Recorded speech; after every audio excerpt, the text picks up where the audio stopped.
Buen día. El tema de hoy, dentro del capítulo de transporte de cantidad de movimiento para fluidos, es el flujo turbulento.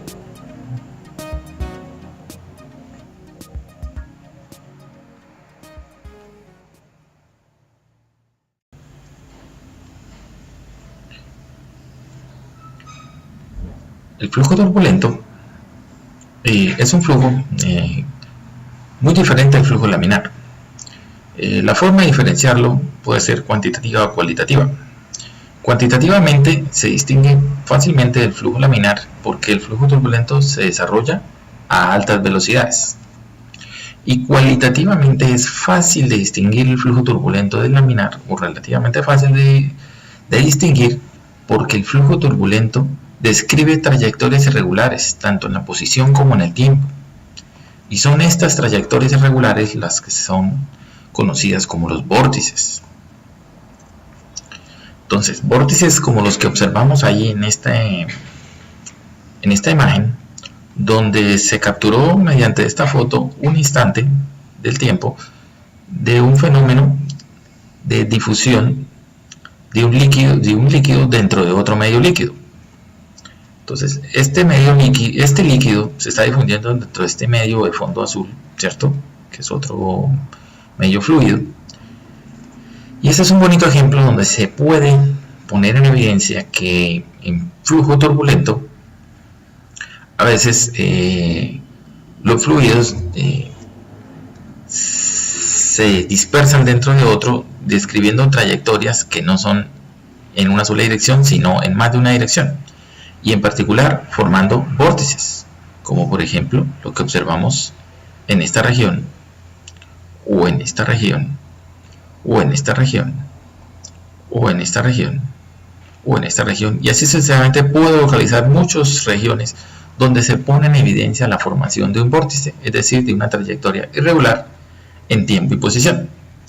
A veces la trayectoria no es 100% cerrada, a veces son parcialmente cerradas, ¿cierto? Y aún así pueden llamarse vórtices. Entonces, la formación de vórtices, producto del desplazamiento o del movimiento de un fluido, esto tiene muchísimas aplicaciones en todo tipo de actividades humanas que hacemos, e inclusive en muchos fenómenos naturales. Esta es otra fotografía donde se pone más evidencia la aparición de un vórtice.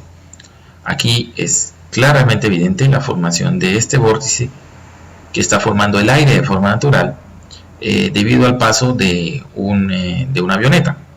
Entonces la estela y el desplazamiento del aire detrás de la avioneta, tras el paso de la avioneta,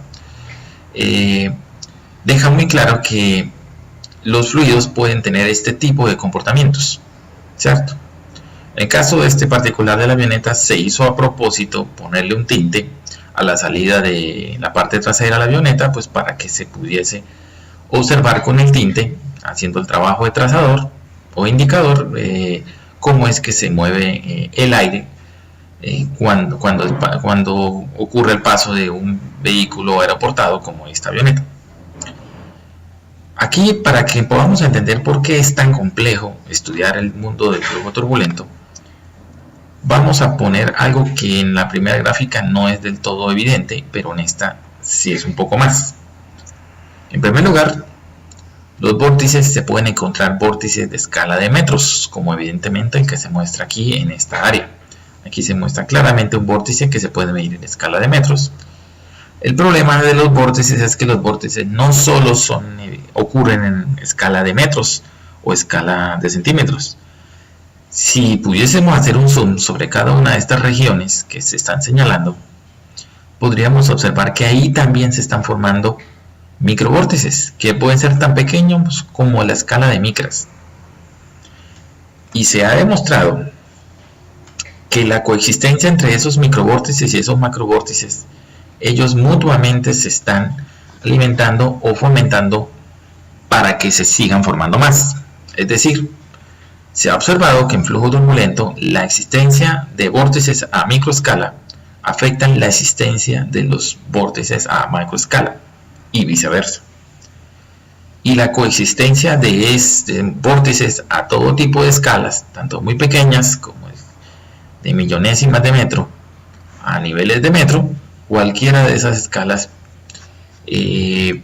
hace que sea extraordinariamente difícil modelar flujo turbulento, porque toca trabajar a múltiples escalas al mismo tiempo. No se puede explicar el flujo turbulento solo con describir los macrovórtices, ni con solo describir los microvórtices.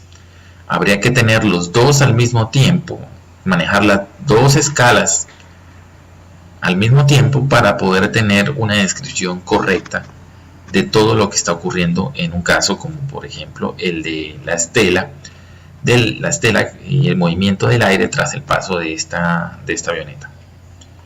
Eso hace extraordinariamente difícil estudiar el flujo turbulento. Y aquí viene la paradoja. El flujo turbulento dentro de cantidad de movimiento es lo más difícil de estudiar porque es un fenómeno extraordinariamente complejo, multiescala. Pero tristemente, y la paradoja es el tipo de flujo, de régimen de flujo más utilizado en la industria. Y la paradoja radica en que precisamente lo más difícil de estudiar y lo que hoy en día y desde hace décadas es muy difícil de resolver, curiosamente es lo más utilizado por el hombre, e inclusive muchos fenómenos naturales ocurren precisamente también en este régimen. Aplicaciones industriales, ¿por qué les favorece mucho trabajar en flujo turbulento? Sencillo. Cuando estoy en régimen de flujo turbulento, cuando los fluidos se mueven en régimen de flujo turbulento, puedo garantizar que otros fenómenos de transporte, como la transferencia de masa y la transferencia de energía, ocurran rápidamente. Gracias a que el fluido se mueve a altas velocidades y se mueve de todo tipo de forma irregular, se puede de esa manera garantizar que la masa y la energía se transfieran muy rápido y en todo tipo de dirección, de tal manera que se mezclan bastante bien. Y eso garantiza a nivel industrial que yo puedo tener equipos industriales y diseños de equipos de forma compacta, pequeña, que no ocupen mucho espacio.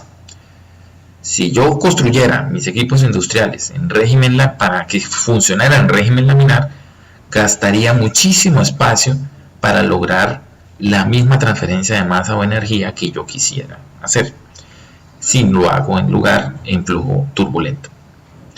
Entonces, flujo turbulento es lo más frecuente que vamos a ver en la vida cotidiana y en la industria, pero paradójicamente es lo más difícil de resolver. ¿Por qué? Repito, porque para describirlo correctamente tengo que trabajar en rangos de microvórtices y hasta rangos de macrovórtices al mismo tiempo. Y tener una matemática que pueda trabajar una descripción a tan grandes escalas es bastante difícil de lograrlo. No de plantear la ecuación, sino de resolver la ecuación. Resolver las ecuaciones que logren trabajar a más de una escala es bastante difícil.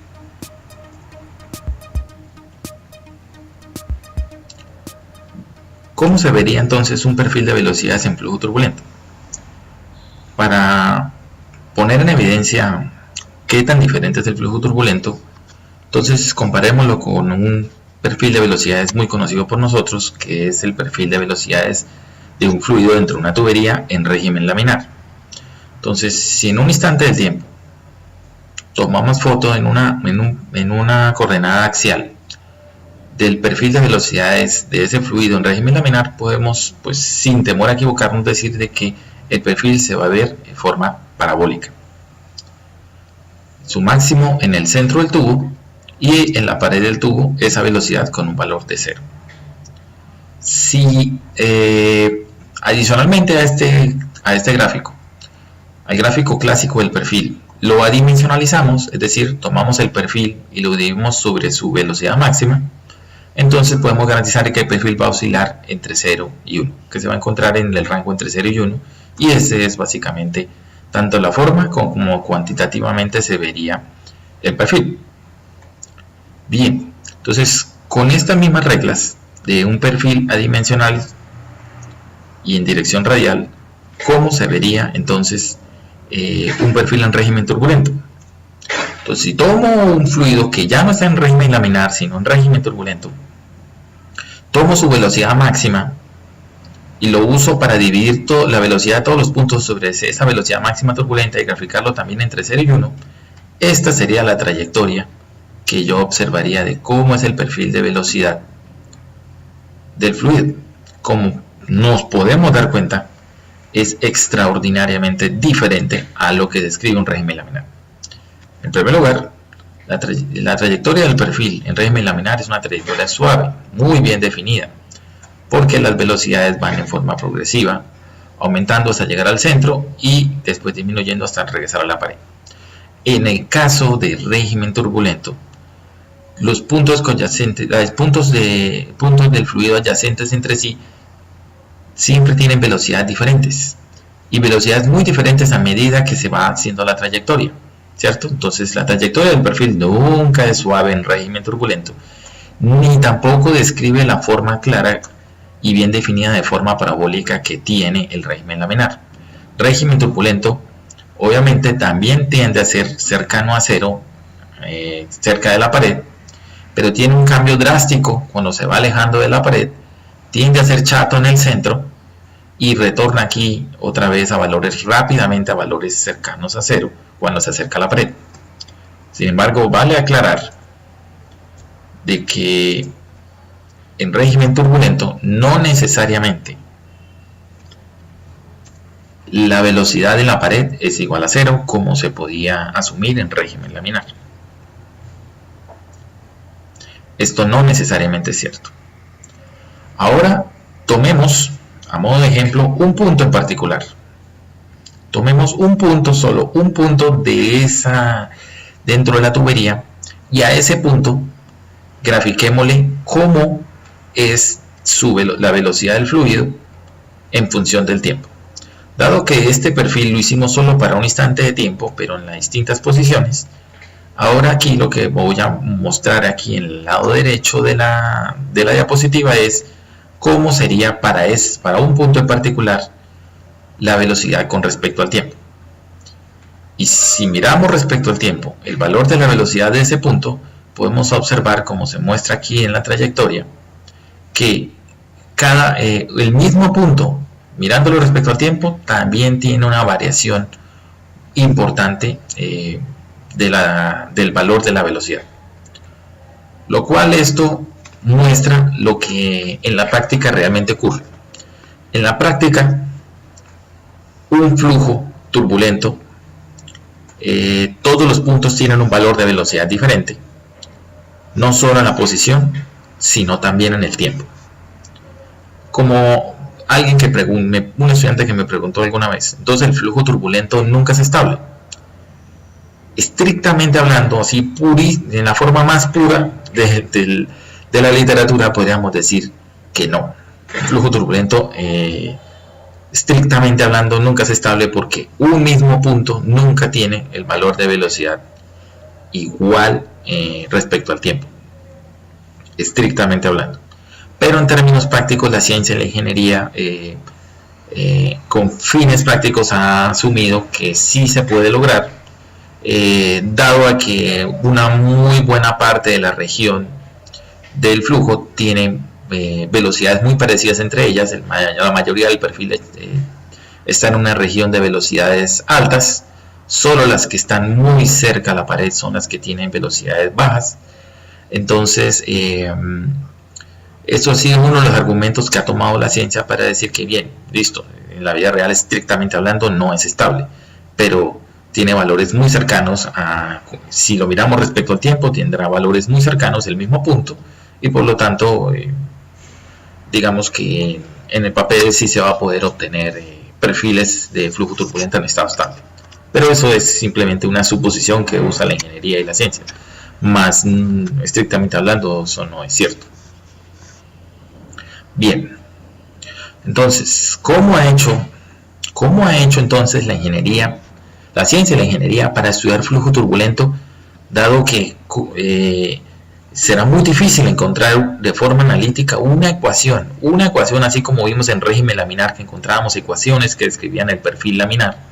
¿Cómo encontrar a partir de la ecuación de balance que la ecuación de balance me entregue una ecuación que describa toda esta trayectoria tan irregular, que cambia drásticamente cerca a la pared, que se achata en el centro y que cambia otra vez drásticamente cuando se acerca a la otra franja de la pared y que simultáneamente cambie tanto en el tiempo, ¿cierto? Y que simultáneamente cambie tanto en el tiempo. Entonces el concepto que se inventa la ciencia de la ingeniería es simple. Hagámoslo por partes. Dividamos el problema en dos partes. Tomemos la velocidad y asumamos de que yo de alguna manera puedo calcular la velocidad promedio en flujo turbulento de esa trayectoria. Me explico. El promedio lo vamos a representar aquí con esta línea punteada.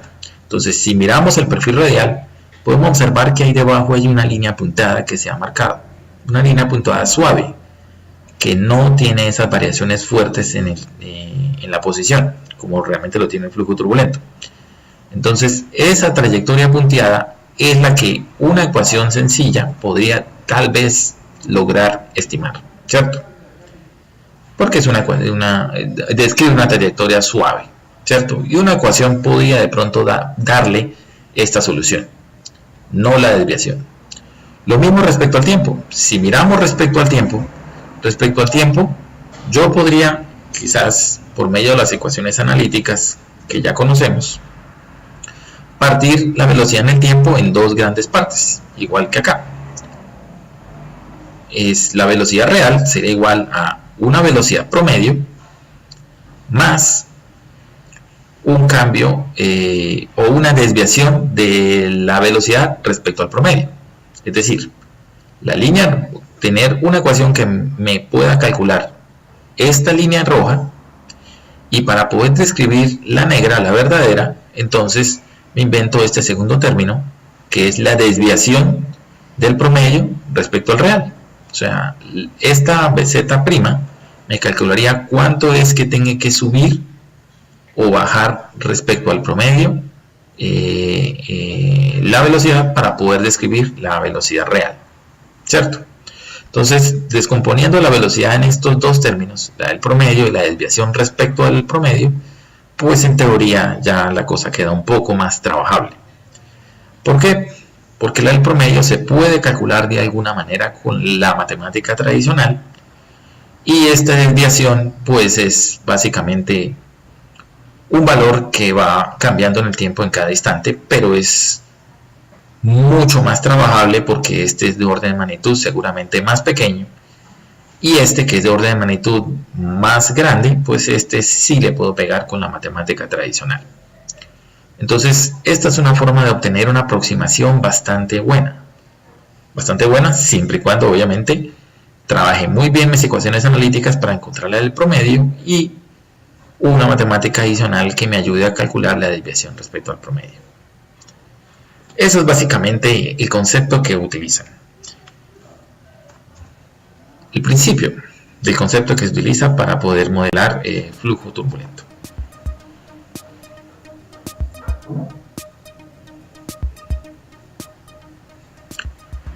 Bien, ese concepto que acabamos de observar, de que la velocidad se divide en dos términos, la del promedio y la desviación respecto al promedio, ¿cómo se utiliza dentro del balance de cantidad de movimiento? Bien, observamos ahí entonces un típico balance de cantidad de movimiento, donde reconocemos fácilmente el término convectivo, el término de acumulación y el término molecular, compuesto por la presión y el flujo viscoso. El término de fuente y sumidero está inmerso dentro de esta presión dinámica. Entonces, cuando estamos en flujo turbulento, es claramente demostrable, es fácilmente demostrable que el término convectivo prima sobre el término viscoso. Entonces, en régimen turbulento, este término cuantitativamente es muy fuerte comparado con el término viscoso. Y eso es característico del régimen turbulento. Lo que explica por qué es tan difícil resolver el problema es la naturaleza del término convectivo. El término convectivo es el producto punto entre la velocidad y el gradiente de la velocidad. Este término es claramente no lineal, porque es el producto de una variable por el gradiente de esa misma variable. Este producto es no lineal. Cosa diferente al término viscoso, que el término viscoso, este término, no describe ninguna no linealidad, y el término del flujo viscoso del tau tampoco lo es, ¿cierto? Entonces el término altamente no lineal es este, y precisamente este es el que predomina en el régimen de flujo turbulento. Entonces, este término, el término no lineal, el producto punto entre la velocidad y su gradiente, es el que en teoría debe ser el responsable de predecir los vórtices, porque los vórtices ocurren en el régimen turbulento y ese término es el término responsable o el término que más pesa cuando me encuentro en régimen turbulento. Tristemente, y esto es lo que explica por qué régimen turbulento es tan difícil de resolver. La ecuación para el régimen laminar turbulento es esta misma. En esencia, y como lo he sustentado en clase, la ecuación exacta que describe el movimiento de los fluidos es esta y no hay otra. Esta es la más exacta que existe, ¿cierto? Es una descripción de cada una de las fuerzas que ocurren dentro de un fluido de forma bastante exacta. Entonces, esta ecuación debe servir para tanto régimen laminar como para el régimen turbulento, ¿cierto? Y en régimen turbulento sabemos de que este es el más fuerte, el término más fuerte de la ecuación, por lo tanto este es el que debe describir los vórtices. Y precisamente ese término no lineal.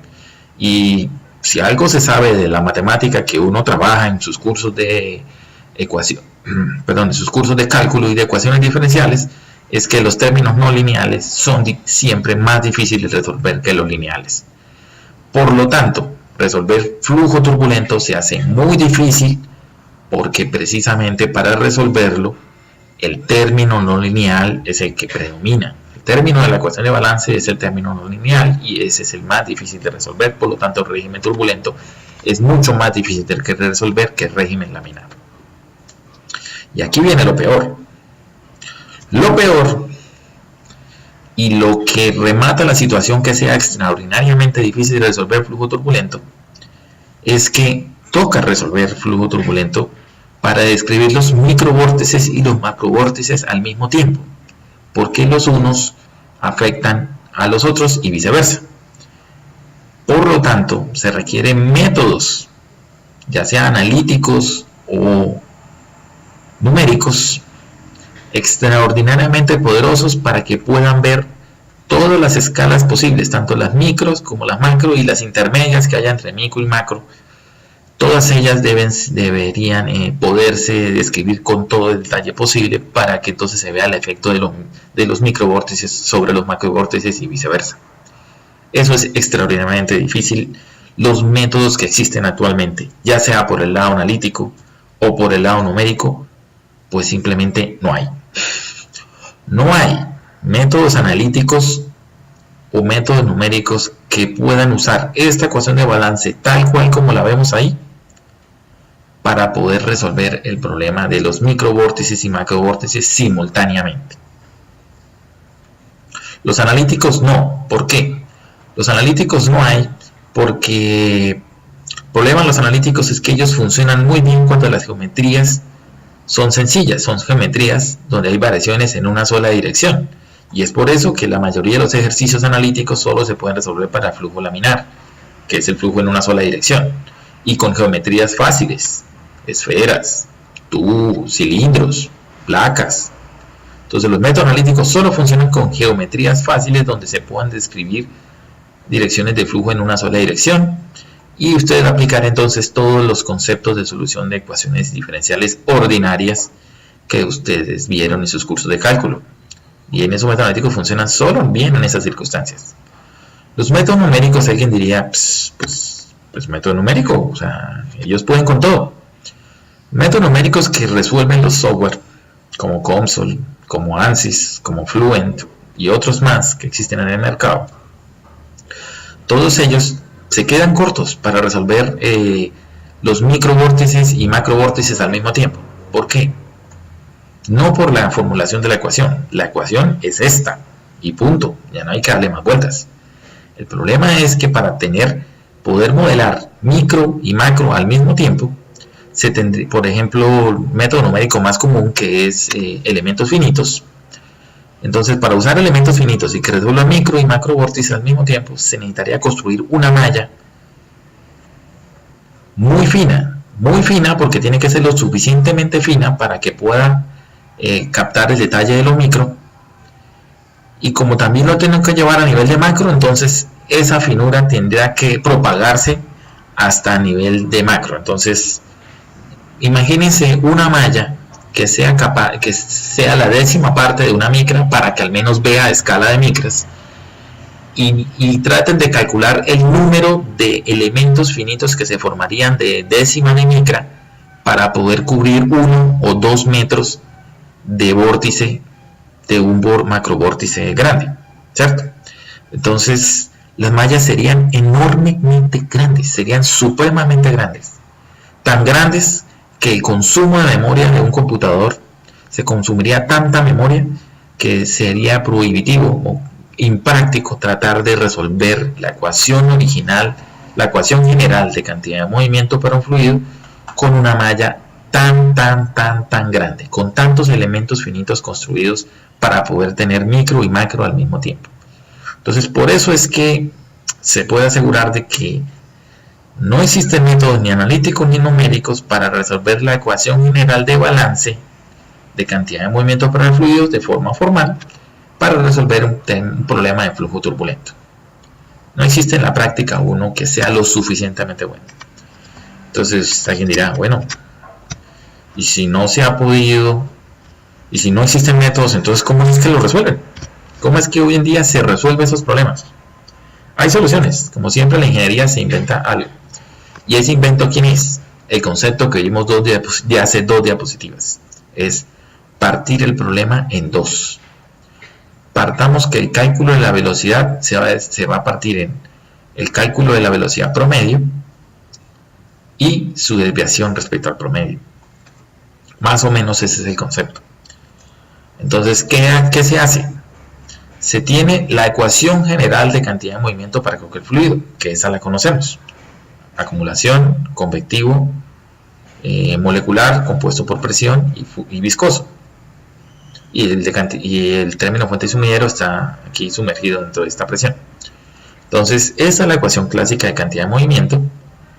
¿Y dónde está la velocidad del fluido representada? La velocidad del fluido está aquí en el término de acumulación, está aquí en estos dos del término convectivo, tanto en la velocidad aquí que se multiplica como en el gradiente de la velocidad, como dentro de la expresión del tau, porque dentro del tau sabemos de que ahí está el gradiente de la velocidad también.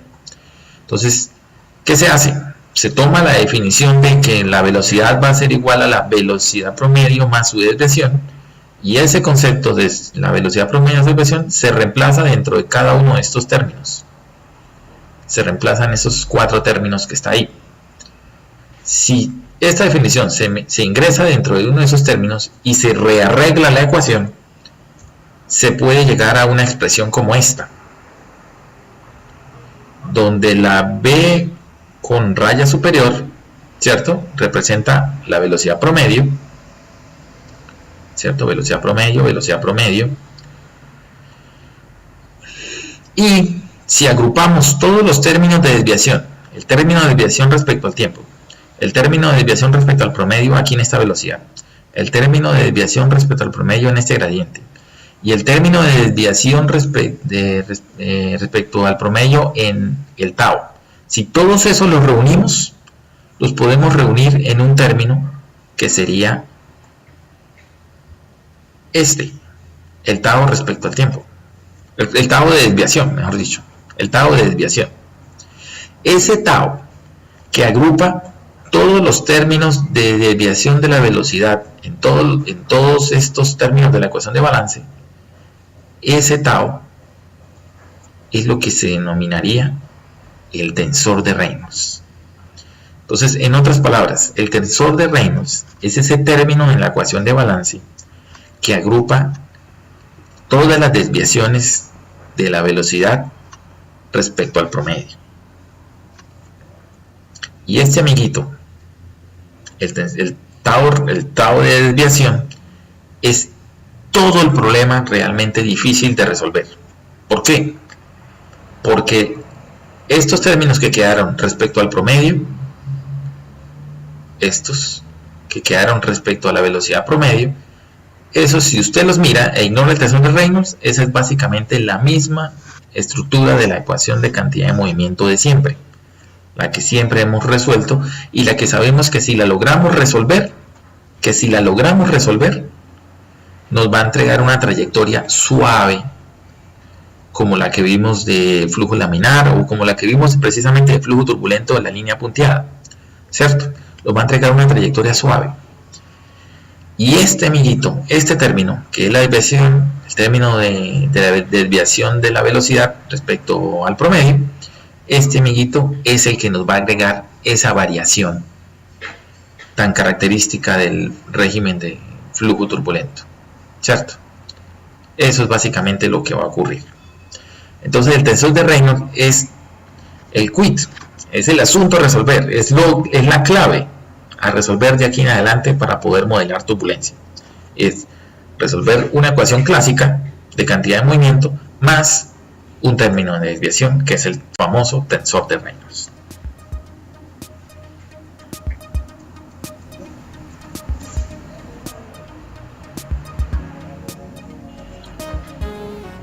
Bien, entonces resolver un problema de flujo turbulento se está más o menos enfocando hacia resolver la ecuación de balance más un término de desviación, que el término de desviación ya hemos dicho de que es el tensor de Reynolds, el tau T.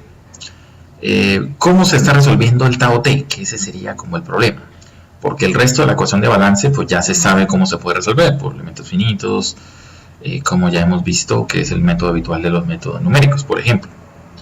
Entonces, ¿cómo resolver ese término desconocido, el tensor?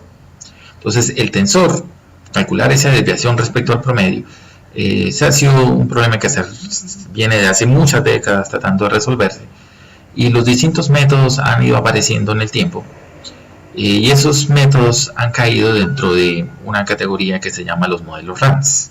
Los modelos RANS vienen de las siglas Reynolds Average Navier-Stokes. Entonces son ese tipo de modelos que tratan de estimar el tensor de Reynolds. ¿Cómo calcular el tensor de Reynolds? Que a la larga es el quid del asunto, a resolver aquí. El asunto nuevo es realmente resolver aquí en flujo turbulento. Entonces, el primer modelo, el más sencillito, el que entrega una buena primera aproximación, pero aproximación al fin y al cabo, es el método de Sparralat-Almaraz. Sparralat-Almaraz es un modelo muy sencillito, comparado con los demás modelos de turbulencia, obviamente, si uno lo mira no es fácil, pero es el más sencillito. Tiene un solo parámetro adicional, que se llama la viscosidad de Sparralat-Almaraz, y ese método pues tiene una gran ventaja y que requiere poco cómputo y es fácil de hacerlo converger, ¿cierto? Pero pues obviamente dentro de los modelos RAND pues no es el más exacto. Viene este que es quizás el más popular de todos, que es el K-epsilon. El modelo K-epsilon, por las letras griegas, tiene dos parámetros para poder calcular el tau T, tau de desviación. Entonces, los dos parámetros adicionales son la K y la epsilon. Entonces, para poder calcular esos parámetros, entonces sí requiere ya un poco más de cómputo que el método anterior. Y adicionalmente utiliza unas funciones, unas condiciones de frontera especiales que ya se reciben el nombre de las funciones logarítmicas de pared, para poder predecir esa parte difícil que tiene, que es muy característica en flujo turbulento, que es que la velocidad del fluido cambia drásticamente en forma muy rápida cuando se acerca a la pared. Recuerden que el perfil de flujo turbulento tiende a ser chato en el centro de una tubería y tiende a cambiar rápida y drásticamente cuando se acerca a la pared. Entonces, para poder resolver entonces el problemita de turbulencia y porque se describa todo ese tipo de cosas, han encontrado que no solo el tensor dentro de la ecuación de balance ayuda a resolver el problema, sino que acoplándolo a unas funciones o condiciones de frontera especiales, llamadas las funciones logarítmicas de pared, pues también se puede complementar para resolver el problema de forma más precisa. Entonces, ya la ecuación de balance acoplada a funciones especiales, funciones de condiciones de frontera especiales, hace que el modelo sea un poco más difícil de resolver, pero ha entregado muy buenos resultados. Ha entregado muy buenos resultados en general en aplicaciones industriales, por lo tanto es quizás el método más popular que existe para resolver problemas de turbulencia.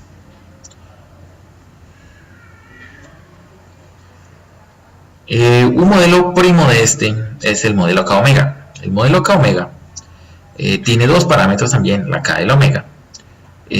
También utiliza condiciones especiales cerca de la pared para poder describir ese cambio drástico, y también tiene una popularidad muy parecida a la del K epsilon, y se utiliza básicamente en las situaciones donde el K epsilon falla. El K epsilon puede diverger en determinadas situaciones cuando haya cambios demasiado drásticos en la trayectoria del fluido, ¿cierto? Que haya cambios muy fuertes en la trayectoria, entonces el modelo K epsilon puede fallar. En esos casos entonces se ha adaptado para esas situaciones en particular un modelo alterno, que es el K omega, que de forma muy similar trabaja el problema del cálculo del tensor de Reynolds. Otro modelo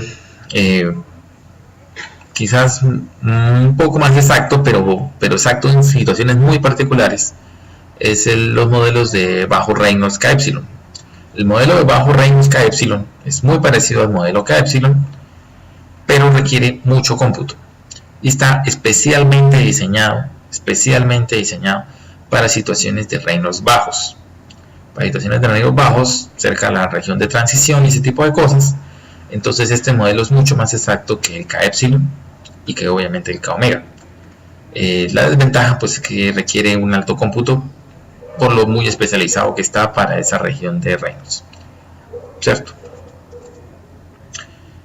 Y otro modelo que está tomando algo de popularidad, pero no es tan usado, es el modelo SST. Es una mezcla del concepto de K epsilon y K omega. Es mucho más preciso cerca de la pared, pero no es tan querido porque la convergencia es muy lenta. Entonces, debido a este problema, pues entonces resolver un problema por este modelo puede tomar muchas horas, días, y si el problema es demasiado complejo, hasta semanas. Entonces, esto lo hace poco usado por ese motivo.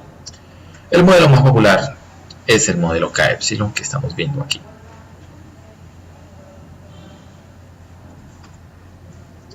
Entonces, solo a modo de cultura general, entonces vamos a mirar muy por encima cómo es que se escribe el modelo K epsilon. El modelo K epsilon, partamos de para qué se usa. Ya sabemos que si tenemos la ecuación general de balance de cantidad de movimiento en su forma de velocidad promedio más desviación, que sería este, ¿cierto? Y que este es el quid del asunto, o sea, el modelo K epsilon trata de describir cómo se puede calcular este tau nada más. ¿Cómo puedo calcular ese tau? Entonces el modelo K epsilon usa el concepto de que el tau de desviación es igual a una constante C sub nu por el parámetro K elevado al cuadrado sobre el epsilon, y eso multiplicado por el gradiente de velocidad. Entonces, si el tensor de Reynolds lo escribimos con esta expresión, vemos que esta constante es una constante ya definida, y esta K y este epsilon no son constantes. Este K y este epsilon, que aparentemente ahí en la ecuación se ven como constantes, realmente son una variable diferenciable, y multiplicado por el gradiente de velocidad, que ese ya es ampliamente conocido. Esa K, ¿quién es? La K sin el cuadrado se le conoce como la energía cinética turbulenta, y ese término es la naturaleza convectiva del tensor de Reynolds, y este término es el que en teoría es el responsable de que la turbulencia se forme. Y el término epsilon se le asocia al concepto de la disipación turbulenta, es decir, tiene naturaleza de término molecular, y este es el que en teoría se resiste a que la turbulencia se mantenga, ¿cierto? Entonces, esta lucha entre el término que provoca turbulencia y el término que se resiste a ella, este balance entre K y omega, es el concepto que está aportando modelo K epsilon. Modelo K epsilon dice que hay un mundo de fuerzas que una está favoreciendo la turbulencia y el otro no, y que la combinación de ellas es la que forma el tensor de Reynolds, que puede predecir la desviación respecto al promedio.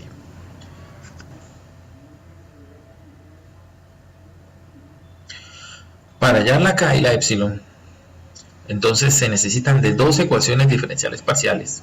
Cada una describe cada uno de estos dos términos.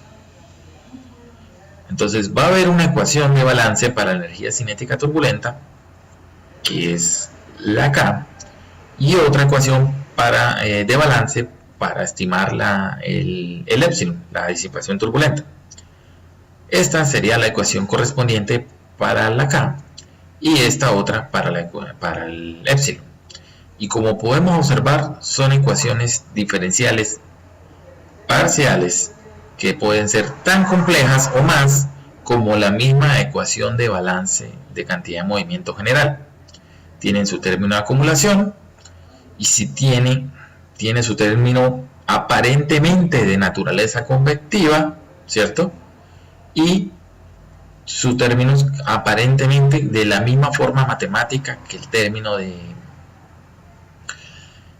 viscoso y término de fuente y sumidero. Miren que la ecuación de disipación turbulenta también tiene más o menos la misma forma. Entonces, esto simplemente es para demostrar que las propuestas de modelado de este tipo de problemas se basan en algo ya conocido, que es la ecuación general de balance. Se le monta una desviación. Esa desviación tiene una naturaleza de pro y contra, y cada pro y contra se modela con su propia ecuación que obedece a una forma matemática similar o conceptualmente similar a la que tiene la ecuación general de balance. Esto es lo que suele hacerse en la ingeniería. La ingeniería suele partirse de algo que ya funciona y se le hace modificaciones para poder generar mejores aproximaciones. Repito, estos son modelos de forma de cómo aproximarse a la realidad. Más no esto es la realidad, ¿cierto? Pero la ingeniería, en cualquier tipo de ingeniería, este es el común denominador de las técnicas de ingeniería. Es tratar de tomar lo exacto, y si no lo puedo resolver, proponer algo similar a lo exacto, pero que yo pueda ajustar para poder lograr el resultado que yo quiero. Así sea una aproximación, pero entonces que no sea cualquier aproximación, sino la mejor aproximación posible. Esas constantes que observamos ahí, las constantes su nu, y este es su epsilon 1, su epsilon 2, y etcétera, etcétera, son constantes que han sido estimadas por los autores del modelo, e inclusive los software permiten que esas constantes sean ajustables a cada situación si usted lo quiere hacer así, ¿cierto?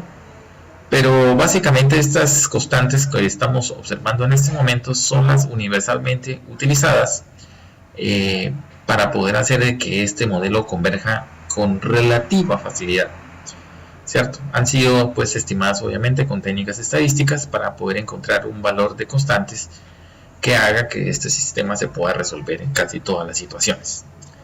Si llegase usted a tener un problema de estos donde después de muchas pruebas e intentos no funciona, pues una de las opciones es apelar a sintonizar el balance cambiando estas constantes, pero créanme que es un trabajo bastante dispendioso y largo.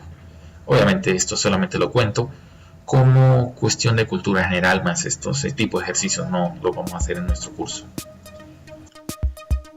Ahora bien, como se ha venido mencionando, el problema no se resuelve solo resolviendo la ecuación de balance, incluyendo tensor de Reynolds. Se ha encontrado de que utilizar las condiciones de frontera típicas que uno utilizaba en régimen laminar, acoplado a estos modelos K epsilon, K omega, pues entregaría resultados desastrosos comparado con una situación experimental. Esto debido a que precisamente el fenómeno de turbulencia no puede garantizar lo que en régimen laminar ocurre, que es que justo en la capa adyacente o las capas adyacentes a las superficies sólidas, pues uno puede garantizar que la velocidad sea cero y por lo tanto la condición de no deslizamiento ocurre. En régimen turbulento es perfectamente probable de que estas moléculas en perfecto desorden, algunas de ellas pueden estar chocando perpendicularmente o en determinado ángulo a la superficie sólida y por lo tanto pues no puede entonces de esa manera uno asegurar de que siempre en todos los puntos de la superficie haya una condición de no slip o de no deslizamiento. Debido a eso entonces las personas que han propuesto los modelos K epsilon, K omega y modelos anteriores a esos obviamente se han dado cuenta que la mejor estrategia es cambiar las condiciones de frontera clásicas de régimen laminar y usar unas apropiadas para régimen turbulento. Esas son las que se llaman las funciones logarítmicas de pared. Entonces, no es suficiente con solo el modelo de balance para poder resolver el problema de turbulencia. Hay que adaptar también las condiciones de frontera. Y el concepto que se ha creado alrededor de este tema es que ya las condiciones de frontera no van a ser como en el caso del laminar, que se aplican solo sobre esa línea imaginaria llamada frontera, sino que ahora la condición de frontera va a ser más grande que una simple superficie. Ahora la condición de frontera va a ser un volumen de frontera. Un volumen de frontera comprendido por capas. Entonces, si recordamos el concepto que vimos hace unas diapositivas, habíamos comentado que el perfil turbulento es chato, con tendencia a ser chato en el centro, y que cambia vertiginosamente cerca de la pared, como ya lo habíamos mencionado. Ese es el comportamiento típico de turbulencia. Bien, entonces los teóricos de estos temas han establecido de que un perfil clásico de turbulencia entonces se puede dividir en tres grandes capas. Una primera capa que sería la capa viscosa, la que es inmediatamente adyacente a la pared, donde en ese lugar los términos moleculares o viscosos son mucho más fuertes o tienen mayor predominancia que los términos convectivos, obviamente porque estamos cerca de la pared, por lo tanto los esfuerzos cortantes ahí son mucho mayores. Una capa de transición o capa amortiguada o capa inercial, cualquiera de esos tres nombres se podría llamar, donde tanto término molecular como convectivo empiezan a tener más o menos una influencia similar, y es una zona de transición donde el perfil pasa rápidamente de los valores muy cercanos a cero a valores cercanos al valor chato que obtiene el perfil de turbulencias en el centro o el seno del fluido. Y ya en la parte chata, pues esa es la zona que se llama ya la capa turbulenta, donde el término convectivo pues es predominante de lejos comparado contra el molecular. Entonces, si dividimos un perfil en esas tres zonas, entonces podríamos establecer un concepto más fácil para poder trabajar una condición de frontera, o más bien, estrictamente hablando, un volumen de frontera. En primer lugar, en términos de escala, esta capa amortiguada de capa viscosa en ese gráfico se ve en una desproporción a lo que realmente es el concepto de condición de frontera de turbulencia. Esta capa en la vida real debe ser 100 veces o más pequeña que la capa turbulenta. Aquí estamos viendo en una proporción aproximada de 1,5, 1,10 tal vez. En cambio, realmente la proporción es 1,100 o inclusive 1 mayor a 100, ¿cierto?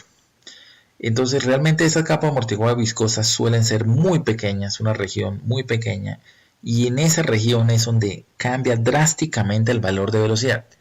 Pasa de ser chato a rápidamente acercarse a cero. No necesariamente llega a cero exacto, que eso sí es clásico del régimen laminar. Aquí no necesariamente va a ocurrir eso. Y ahí viene el concepto clave. El concepto clave aquí es que la función logarítmica de pared va a aplicar para predecir el cambio del perfil de velocidad tanto para la capa viscosa como para la capa amortiguada. Así que aquí la condición de pared ya no es una línea, sino es un volumen. Un volumen, pero un volumen muy pequeño. Tan pequeño como más o menos la centésima parte o más pequeño inclusive que el volumen total, ¿cierto? Y entonces esa función logarítmica de pared que va a aplicar sobre un volumen muy pequeño, infinitesimalmente pequeño, ese es el que va a predecir el perfil de velocidad cerca a la pared. Mientras que la ecuación general de balance, que viene ya acoplado con el tensor de Reynolds, esa es la que se va a encargar de calcular la zona chata, es decir, la zona de la capa turbulenta. Ese es el balance clásico, es el que se va a encargar de esa parte de predecir el perfil. Entonces esto para que entonces aclarar un poco de cómo cambia la estrategia en turbulencia respecto a cómo se trabaja la estrategia de cálculo en régimen laminar. Son muy diferentes en su formulación y en su estrategia de cálculo. ¿Cómo es una ecuación de capa amortiguada e inercial? Donde molecular y convectivo empiezan a tener cada uno su papel más o menos equilibrado. Esta tiene una forma, es una ecuación tipo perfil, ¿cierto? Que tiene forma logarítmica. De aquí es que bien nace el nombre de que estas funciones se llaman funciones logarítmicas. Esa es una, ¿no? No es la única, pero es la más famosa, la ecuación de Bohr-Karman-Plan, que básicamente bajo unas constantes que pueden ser estimadas experimentalmente, son realmente de naturaleza empírica, se puede estimar más o menos el cambio del perfil en determinada coordenada cerca a la pared. Para la capa viscosa, donde el término molecular es predominante sobre el convectivo, pues los modelos que se han acoplado hasta ahora obedecen casi siempre a una formulación matemática de tipo serie de Taylor, donde como toda serie de Taylor pues hay un término constante y hay una serie en función de la posición y de la velocidad promedio, cada uno de esos términos elevado a una potencia incremental. Entonces, esto solamente lo menciono como cultura general. Lo que me interesa fuertemente es que ustedes comprendan que estas ecuaciones tratan de predecir los perfiles ya no en una línea imaginaria llamada frontera, sino en un volumen infinitesimalmente pequeño que es la zona adyacente a la frontera, ¿cierto?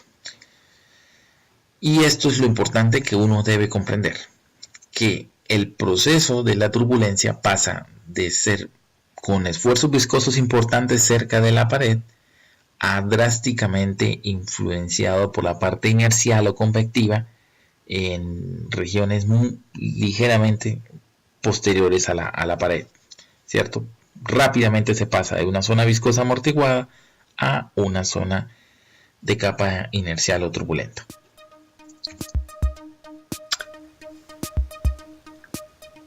Y bien, para terminar entonces el contenido de este video, vamos a hacer una breve explicación del concepto de capa límite y su relación con el flujo turbulento.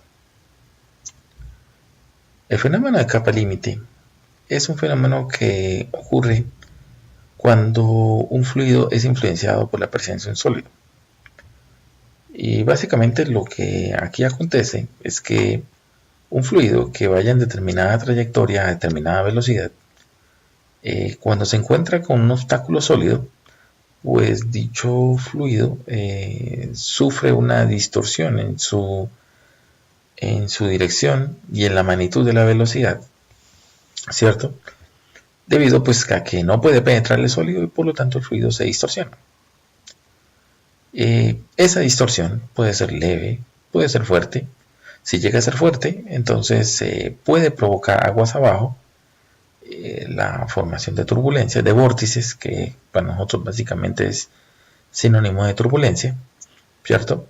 Y estos comportamientos peculiares en que se pueda formar turbulencia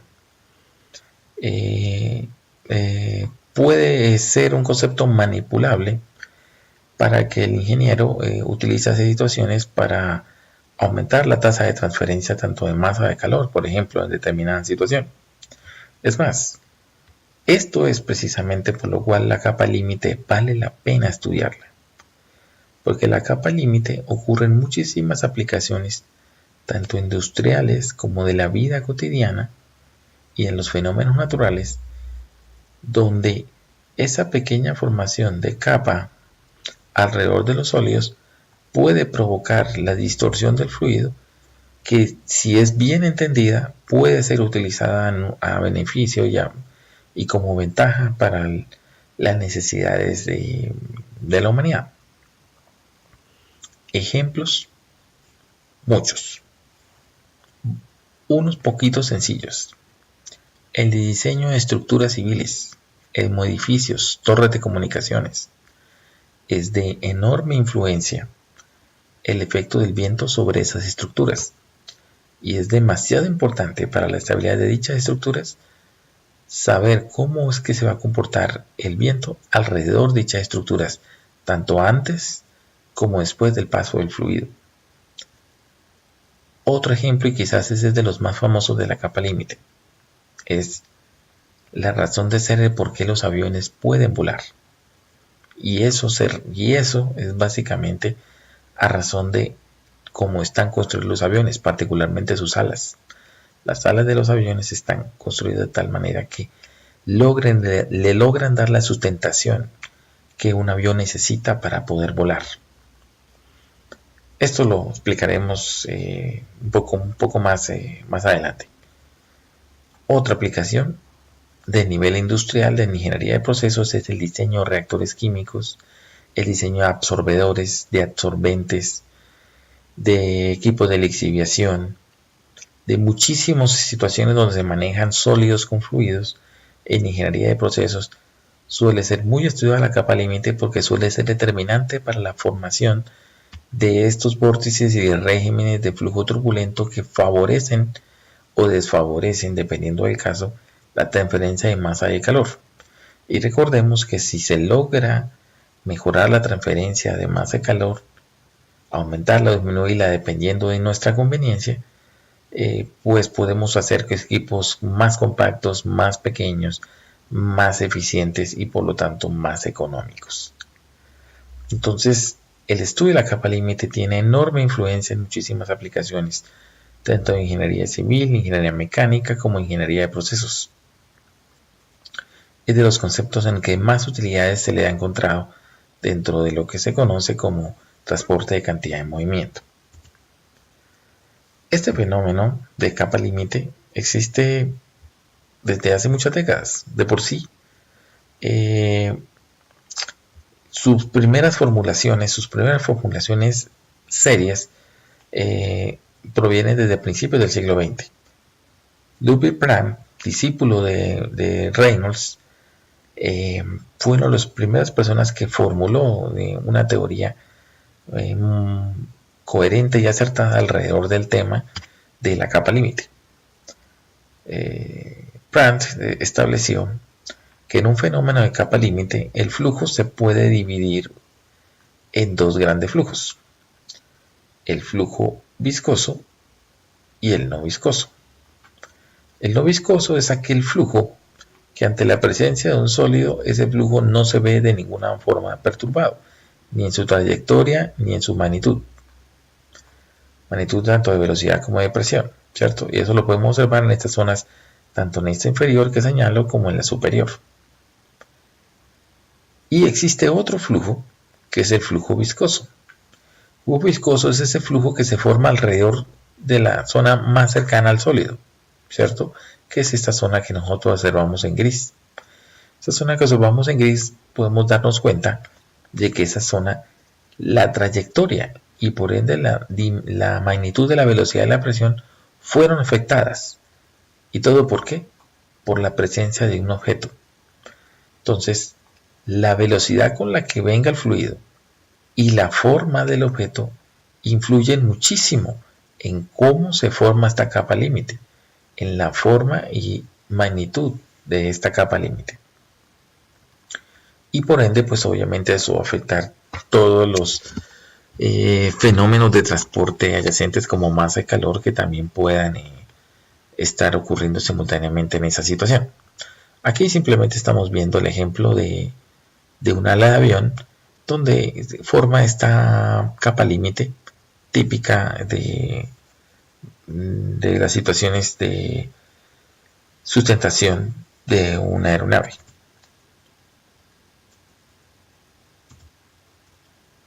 Conceptualmente, la capa límite se define como aquella zona donde varía el 99% de la velocidad y donde los esfuerzos cortantes son altos. Mientras que la zona que no es capa límite, que es el flujo no viscoso, pues ahí en ese caso, como no hay restricción fuerte de flujo, ¿cierto? No hay mucha resistencia al flujo, pues entonces los esfuerzos cortantes son muy bajos.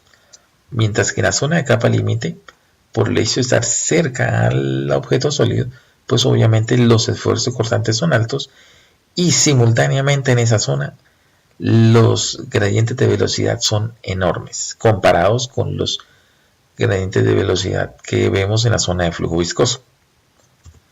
Entonces, formalmente, capa límite es eso. Capa límite es esa zona donde se presentan las mayores variaciones en velocidad y en esfuerzo cortante. La capa límite en sí no es una sola unidad. La capa límite puede tener una zona laminar y una zona turbulenta. La capa límite laminar, como lo vemos en la diapositiva, es básicamente la zona inmediatamente adyacente al sólido, la primera que tuvo contacto, la primera que se forma. El fluido puede considerarse que se comporta de forma laminar porque el fluido trata de tomar la forma del sólido lo más que puede, ¿cierto? Tanto en la zona baja como en la zona superior como en la zona inferior de este objeto. Mientras que a medida que esta área del área va cambiando, pues la zona de la capa va aumentando. Este aumento del tamaño de la capa, ¿cierto?, provoca que se fomente la formación de gradientes de velocidad y de presión mucho más grandes que en la zona de capa laminar, en la zona inmediatamente de inicio de formación de la capa. Por lo tanto, en esta zona suele ser frecuente de que esos altos gradientes provoquen entonces formación de vórtices y por lo tanto turbulencia. Esto es entonces el concepto clásico de cómo es que se forma una capa límite, ¿cierto? Simplemente es un fluido a determinada velocidad, es obstruido por un objeto sólido, este objeto distorsiona el paso del flujo y el flujo puede inicialmente comportarse de forma laminar y posteriormente puede comportarse de forma turbulenta. Esa zona de grandes cambios, tanto en la velocidad como y grandes valores de esfuerzo, es lo que se conoce como la zona de capa límite. Esa capa en la práctica es una capa muy pequeña, a veces de solo unos pocos milímetros o centímetros de tamaño. Así que no imaginen esa capa como una cosa enorme porque no lo es. Es una capa muy pequeña, pero que tiene un efecto enorme sobre los eventos que ocurren alrededor del sólido y el efecto que el fluido puede tener sobre ese sólido. Porque no pueden olvidar ustedes como ingenieros de que si yo logro manipular que un flujo presente grandes gradientes de velocidad o de presión, por ende voy a poder garantizar de que voy a tener grandes gradientes de temperatura o grandes gradientes de composición en otro tipo de aplicaciones industriales, que es lo que el ingeniero aprovecha para que sus equipos industriales hagan lo que uno necesita. Para cerrar este tema, y que lo que es de interés de este video es que ustedes entiendan que esto existe, vamos simplemente a explicar por qué un avión puede volar desde el punto de vista de concepto de la capa límite. En primer lugar, el objeto que ya tenemos de ejemplo pues es el corte transversal, ¿cierto? El corte lateral, perdón, de la ala de un avión. Como pueden observar, el ala de un avión no tiene una forma perfectamente simétrica, ¿sí? La parte superior del ala ofrece mucha más área que la parte inferior, ¿cierto? Y eso se hace a propósito. Ya vamos a ver por qué. Entonces, el aire o el viento frente al ala, al encontrarse con el ala, pues esta ala distorsiona el paso del flujo, ¿cierto? Y debido a que tiene diferente área por arriba el ala que un área por abajo, pues entonces la distorsión o la formación de esa capa va a ser de un tamaño y forma distinta a la de arriba que la de abajo. Y todo esto se hace, obviamente, a propósito. Entonces, lo que se busca aquí, con este ejemplo, es básicamente mostrar de que cuando se logra determinado valor de velocidad, una velocidad preferencialmente alta, pues entonces se forma la capa límite. Debido a que se distorsionó el paso del flujo, pues por lógica, el fluido pierde presión a medida que pasa por el ala, tanto en la parte de arriba como en la parte de abajo. La clave aquí del diseño del ala es que el área de la parte de arriba sea mucho mayor que el área de la parte de abajo. ¿Para qué? Para que al ofrecer mayor área, pues entonces, y un cambio de área drástico, mucho más rápido que en la parte de abajo, pues entonces yo estoy provocando que el fluido en la parte de arriba tenga una presión, una pérdida de presión mucho mayor que la presión que se pierde en la parte de abajo. En ambas se pierde presión, tanto arriba como abajo del ala se pierde presión. Pero debido a la mayor área y que el cambio del área es muy rápido en la parte de arriba, se pierde más rápido presión en la parte de arriba que en la parte de abajo. Es decir, yo puedo asegurar que el fluido que venía a determinada presión, pues esa presión va a ser mayor obviamente que la presión de la parte inferior del ala, y esa a su vez va a ser mayor, y la idea es que sea mucho mayor que la presión que esté por encima del ala. Esta secuencia es la que hace que el avión pueda volar, que se forme sustentación, porque no olvidemos que en los principios básicos del fenómeno de transporte dijimos de que un fluido se mueve de mayor a menor presión. Entonces el fluido está a mayor presión antes del ala, y como por más aguas abajo del ala está a menor presión, pues él siempre va a estar motivado a ir rápidamente a pasar por encima y por debajo del ala. Y en segundo lugar, como por debajo del ala estoy a mayor presión que en la parte de arriba, pues entonces esta mayor presión va a provocar que las moléculas del fluido golpeen y empujen el ala hacia arriba. Y ese empuje del ala hacia arriba va a hacer de que el aire, ese aire que está empujando el ala, levante el avión. Aunque parezca increíble, esta diferencia de presión es tan rápida pero tan fuerte que es la que logra que el avión se eleve. El mismo aire, el mismo viento que aparentemente es inofensivo en la parte de adelante, es el que hace que el avión se eleve por simple diferencia de presión. Por simple diferencia de presión. ¿Cuál es la clave? Que la velocidad del fluido antes del ala sea lo más alta posible. Entre más alta sea esta velocidad, mayor va a ser la diferencia de presiones entre la parte de arriba y de abajo del ala. Y entre mayor sea esa diferencia de presión, pues más se va a elevar.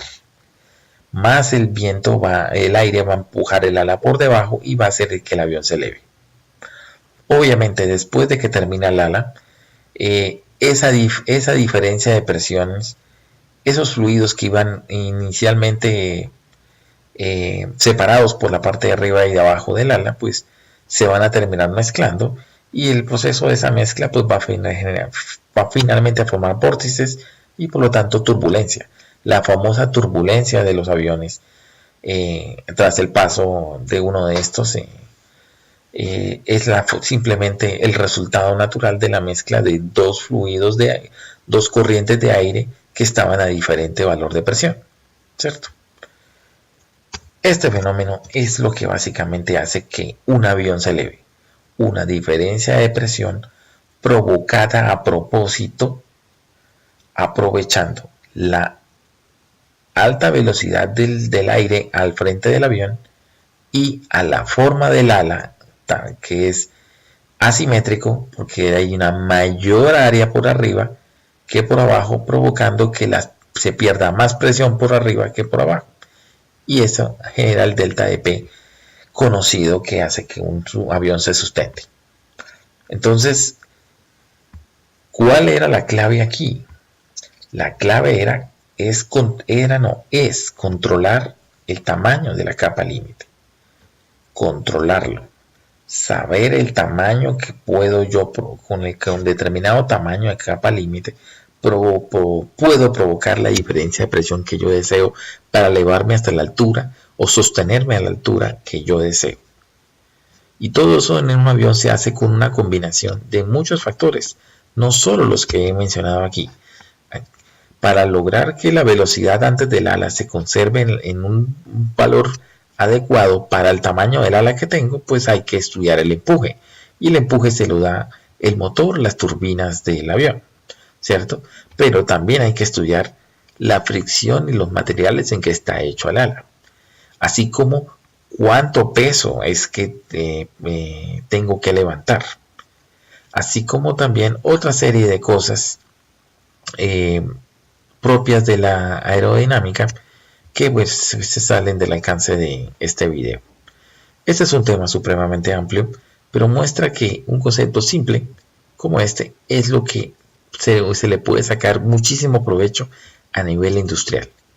Esto aplicado a reactores químicos, a mezcladores, a absorbedores, a torres de separación, a muchísimos procesos industriales de la industria civil, electrónica y demás, puede hacer que se potencie con simples principios la utilidad de algunos equipos industriales.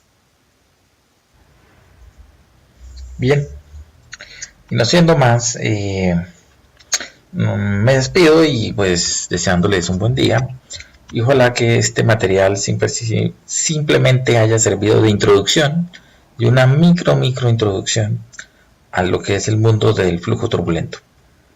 Es un tema extraordinariamente extenso, donde hay mucho por trabajar, hay mucho por investigar, hay mucho por mejorar, ¿cierto? Y lo más importante, tiene muchísimas aplicaciones en las que podemos influenciar positivamente en la ingeniería. Bien, ojalá que este sea su tema de interés en un futuro cercano a ustedes como ingenieros. Un gusto.